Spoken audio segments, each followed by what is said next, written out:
En esta enfermedad tan compleja voy a intentar explicarte lo más relevante para entenderla mejor y poder ayudar a tu perro. Podríamos hablar horas y horas sobre el síndrome de Cushing, pero vamos a comentar lo que creo debes saber y quédate en este vídeo que te lo vamos a explicar.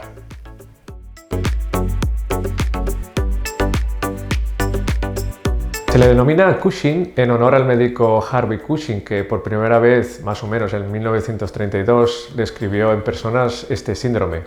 Se denomina síndrome porque es un conjunto de síntomas y de signos que concurren en el tiempo, provocando alteraciones en el cuerpo, en el organismo, y debemos entender que es una enfermedad endocrina, relativamente frecuente en el perro y mucho menos en el gato, incluso muy poco frecuente también en las personas. Es verdad que ocurre más en animales de edad avanzada. Como consecuencia hay un aumento exagerado de cortisol y de forma constante, es decir, cortisol aumentado de forma crónica en el tiempo. Por esta razón se reconoce o se conoce técnicamente como hiperadrenocorticismo. Los perros, al igual que las personas, deben tener el cortisol más alto, sobre todo en las mañanas y en general durante el día, pero poco a poco durante la noche debe ir reduciendo. Si este cortisol permanece demasiado alto durante todo el día y la noche, vamos a tener básicamente la enfermedad. Ahora bien, la pregunta es, ¿qué puede originar ese exagerado aumento de cortisol? Bien, el 75 o el 85% de los perros con hiperadrenocorticismo tiene su origen en la glándula hipofisiaria, dando cambios en los tejidos, bien sea por una neoplasia o bien sea por una displasia. El término neoplasia se refiere al crecimiento desordenado y acelerado de un nuevo tejido en dicha glándula, mientras que la displasia es un cambio en el desarrollo o en las características de las células de la misma glándula hipofisiaria. Cualquiera de estas alteraciones va a provocar una producción anormal de una hormona llamada ACTH, la cual se sintetiza en la hipófisis y que a su vez va a estimular las glándulas adrenales. Estas son dos pequeñas glándulas, tal y como estás viendo en la imagen, cerca de los riñones, y como consecuencia van a producir un exceso de cortisol. Con respecto al 15 al 25% restante de los casos de perros con hiperadrenocorticismo, tiene su origen en la glándula adrenal o suprarrenal. Comúnmente se desarrolla una neoplasia en la zona de la corteza adrenal, dando origen igualmente a un exceso de cortisol. Este exceso de cortisol crónico es lo que va poco a poco alterando el metabolismo del perro y dando origen a muchas alteraciones. El cuadro clínico del hiperadrenocorticismo también puede ser dado por tratamientos crónicos con medicamentos, especialmente los glucocorticoides. Por esta razón y por otras, no debes dar nunca medicamentos a tu perro, sobre todo corticoides, sin ningún tipo de prescripción veterinaria. Así que siempre acude a tu veterinario y pregúntale. Vamos a clasificar los principales signos y síntomas de los más frecuentes a los menos frecuentes. Basados en nuestra experiencia, hay que tener en cuenta que no todos los perros manifiestan los mismos síntomas, es obvio. Al ser una enfermedad endocrina, pues oscila mucho. En la mayoría de casos es una enfermedad de progresión lenta. Empezamos con los signos muy frecuentes. Por ejemplo, encontramos mucha sed, a lo que se le denomina polidipsia. El animal orina mucho, se le denomina poliuria. Tiene más hambre de lo normal, quiere comer casi a todas horas, a esto se le denomina polifagia.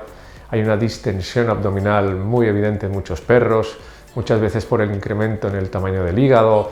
Hay una obesidad especialmente en la zona abdominal, debilidad en zonas sin pelo, a lo cual se le denomina una alopecia endocrina, debilidad muscular, atrofia muscular, letargia, intolerantes al ejercicio.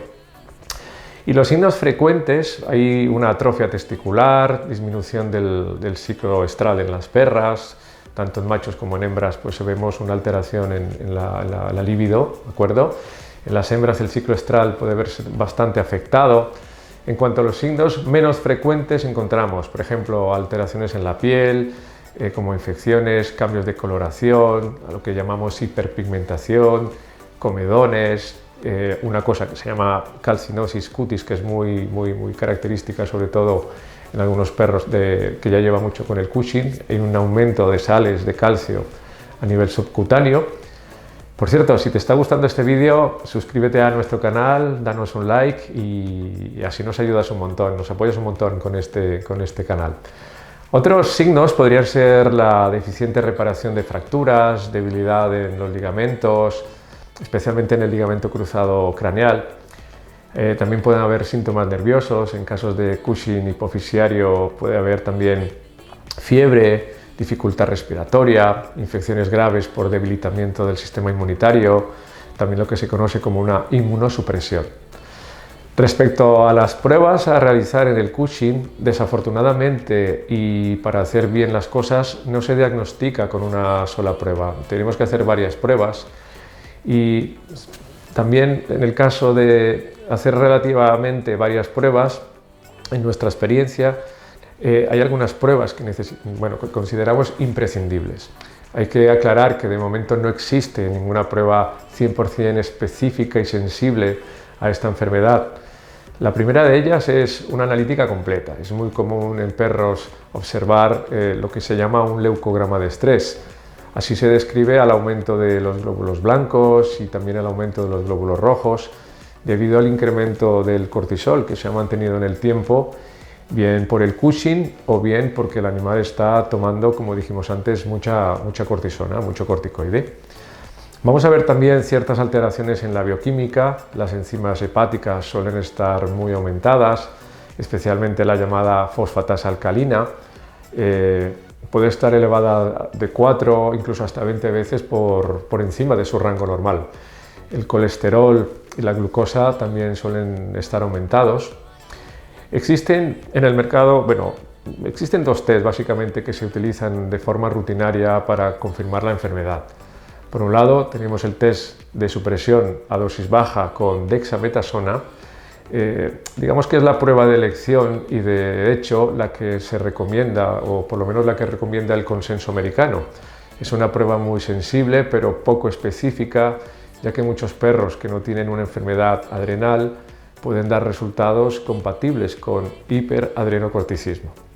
El otro test o la otra prueba que podemos realizar se conoce como test de estimulación con ACTH.